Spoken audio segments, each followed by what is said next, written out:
আজকে আমি চলে এসেছিলাম কলকাতার বেস্ট ক্যাফে সল্ট লেকে 25 main street cafe location salt lake sector 1। Best বলছি কারণ এখানে আউটডোর গার্ডেন আছে, ফ্রি পার্কিং স্পেস আছে, লাইভ মিউজিক আছে, গরমেট টি কফি আছে, কন্টিনেন্টাল কোরিয়ান এন্ড ফিউশন ডিশেসও অ্যাভেলেবেল। আর এখানে বার্থডে অ্যানিভার্সারি গেট টুগেদারের মতো পার্টি ইভেন্ট স্পেসও আছে। আর এখানে ছোটখাটো একটা লাইব্রেরিও আছে, যাদের বই পড়ার নেশা আছে, চা খেতে খেতে বা খাবার খেতে খেতে তাদের জন্য খুব ভালো ব্যবস্থা করা আছে। রিসেন্টলি এই ক্যাফের নামটা টাইমস অফ ইন্ডিয়া দ্বারা সিলেক্টেড হয়েছে ফর বেস্ট ক্যাফে। আমার পার্সোনালি কিন্তু ক্যাফেটা খুব মনের মতন লেগেছে। ট্রাই করেছিলাম সুইট কর্ন চিকেন স্যুপ, যার সাথে ছিল একটা কমপ্লিমেন্টারি গার্লিক ব্রেড। নেক্সট ছিল Korean special crispy fried chicken, যেটা ছিল ইউনিক টেস্ট।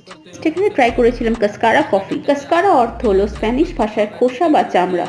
কফি চেরি সানড্রাই করেই তৈরি হয় কাসকারা কফি। নেক্সট ট্রাই করেছিলাম Korean special cheese corn dog. Video দেখে ভালো লাগলে একটা লাইক করে দিও, আর চ্যানেলে নতুন হলে সাবস্ক্রাইব। দেখা হচ্ছে নেক্সট ভিডিওতে। Till then take care.